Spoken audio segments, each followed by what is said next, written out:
Philip Fisher is renowned for his influential book, Common Stocks and Uncommon Profits. In this book, he has laid out his philosophy of growth investing, and he has emphasized on the importance of investing in high quality companies with exceptional growth potential. Fisher's strategy is distinct from traditional value investing as he focused not just on buying undervalued stocks but on identifying companies with outstanding long term growth prospects, regardless of current valuation. His ideas have had a significant influence on investors like Warren Buffett, who considers Fisher's teachings alongside those of Benjamin Graham.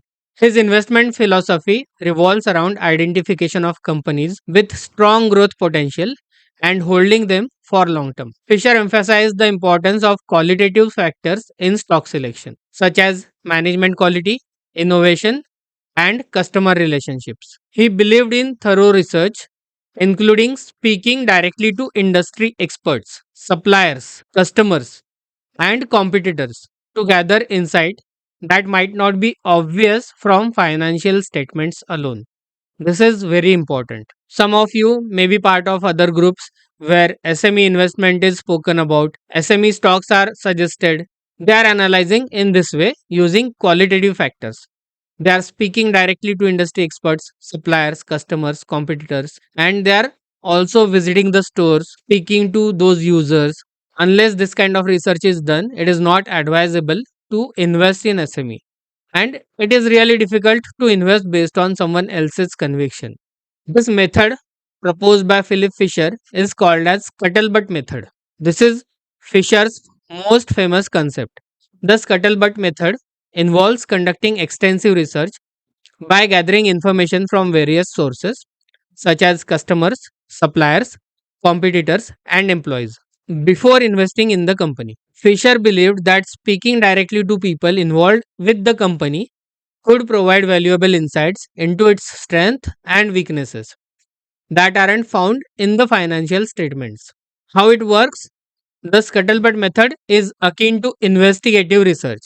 By collecting opinions from people who have direct experience with the company, investors can get a better sense of company's competitive position, management quality, and future prospects. For example, if you are considering investing in a retail company, you might talk to the store managers, customers, and suppliers to assess the company's brand strength, product quality, and customer service. So, takeaway in this is go beyond financial statements, speak to the people who have first hand knowledge of the company to gain deeper insights in its true potential. It is important to invest in companies with long term growth potential, and there should be focus on innovation. Fisher has stressed that investors should focus on companies that are leaders in their industries and are continually inventing in research and development. He believed that companies that innovate and stay ahead of competitors are more likely to sustain growth over the long term. There should be product development from companies. Companies with strong pipeline of new products or services are better positioned to grow and capture market share. There should be expansion potential, and Fisher looked for companies that could expand their operations, whether by entering new markets, launching new products, or acquiring other businesses. There are examples like Apple and Google, which are known for their consistent focus on innovation and product development, which has allowed them to dominate their industries for decades. Here I would like to tell you a story of Asian Paints. India's first supercomputer was purchased by Asian Paints. I read this somewhere. What was purpose of buying supercomputers when Asian Paint is not a technology company? They were using it for data analysis. Their analysis was based on how much is the paint consumed every hour and which area requires which kind of paint, which color of paint is being consumed. After this analysis, they used to send trucks every hour from their manufacturing plant. The truck used to go to their shops and deliver the paint. And it was most of the times actual quantity which they demanded. And because of this, the stores did not have to maintain large inventories, and it was very cost effective for stores as well. And cash flow was frequent. In this way, Asian Paint did not have to produce extra inventory and they were using their plant to optimum. So takeaways: invest in companies with culture of innovation and a strong track record of launching new products or expanding into new markets. Analysis of management is also very important. Fisher placed a great deal of emphasis on quality of company's management. He believed that visionary, ethical, and competent leadership was critical to a company's long term success. He looked for managers who were forward thinking, invested in research and development, and treated their employees and shareholders well. Management integrity is important, and Fisher believed that company's management should be transparent and honest with shareholders. He avoided companies where management was secretive or engaged in practices that didn't align with shareholders' interest. And Fisher admired companies where management had a long term focus and resisted short term pressures from the stock market. He believed that business should reinvest profits in the company to fuel future growth rather than focus on quarterly earnings. So, key takeaway in this is when evaluating a company, pay close attention to quality and integrity of its management. Strong leadership is essential for long term growth. Then Fisher looked for companies with high barriers to entry and competitive advantages.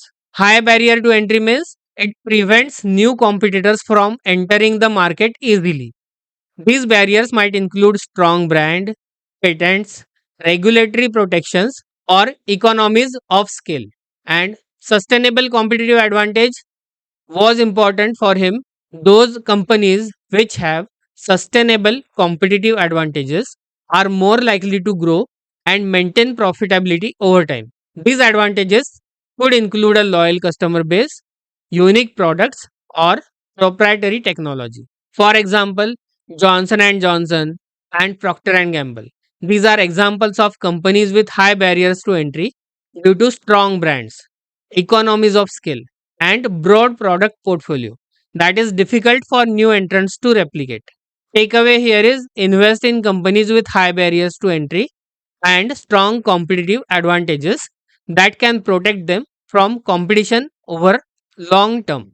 And Fisher believed that investors should focus on a smaller number of high quality stocks rather than diversifying excessively.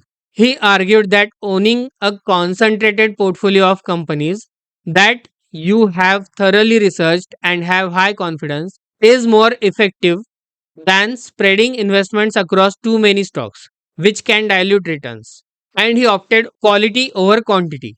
So Fisher preferred holding few well researched high growth stocks for long term rather than diversifying into many Medicore companies. So focus your portfolio on few high quality companies that you believe in and avoid over diversification that can dilute potential gains. Some people have 100, 200, even 500 companies. What is the use of that? Just invest in mutual funds or ETF. Otherwise, it's not possible to track so many companies.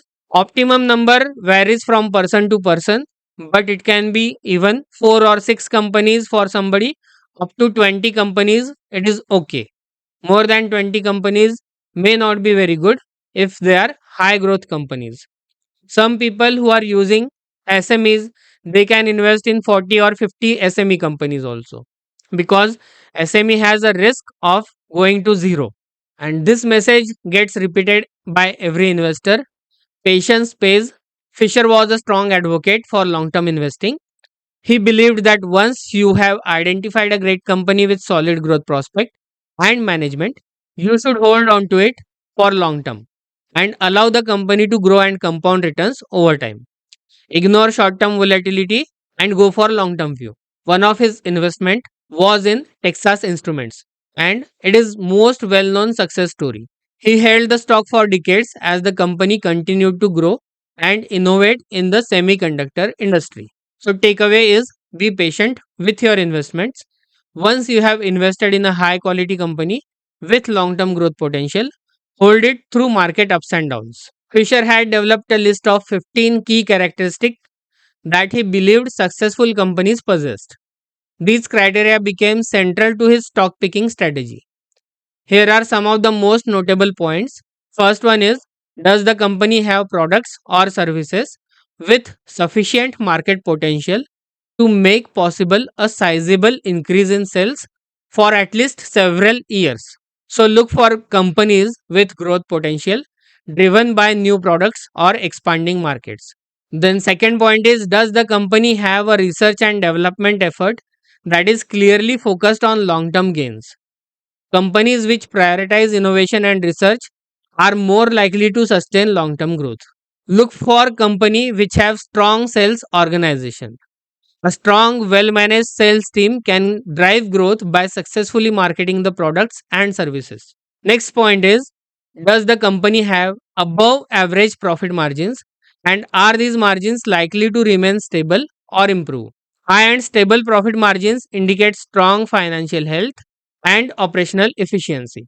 Then one should know what is the company doing to maintain or improve profit margins. Fisher emphasized the importance of understanding how management plans to maintain or increase profitability, whether through cost cutting or increasing revenue. And does company have outstanding management? As mentioned earlier, the quality of management is critical factor in Fisher's investment approach. You can read more about these in his books. You can apply Fisher's 15-point assessment whether company has potential to be long term growth investment. So famous case study by Fisher's investment is Motorola. Fisher had invested in Motorola in 1950s by recognizing its potential in the rapidly growing electronics and semiconductor industries. He saw that Motorola was investing heavily in research and development and innovation, which gave it competitive advantage over its peers. Outcome of this was Motorola became one of most successful tech companies of its era, and Fisher's investment paid off significantly as the company expanded into new markets and developed groundbreaking technologies.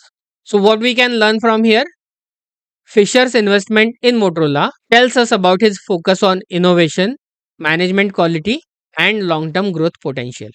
And these are some actionable takeaways from Philip Fisher. Use the scuttlebutt method, go beyond financial statements, and speak to people involved with companies to gather insights. Focus on innovation, invest in companies that are industry leaders, and have a good research and development team, have strong pipelines of new products. Prioritize management quality. Look for companies with ethical, visionary, and competent leadership that is focused on long term growth. These people should be honest people. Then seek the companies with high barriers to entry, like invest in companies and businesses with competitive advantages and barrier to entry that protect them from competition. Avoid over diversification, whether it is trading or investment. Avoid it. Build a focused portfolio of high quality stock growth companies rather than diversifying too widely. Hold for long term. Be patient and allow your investment to compound over time. Ignore short term market volatility.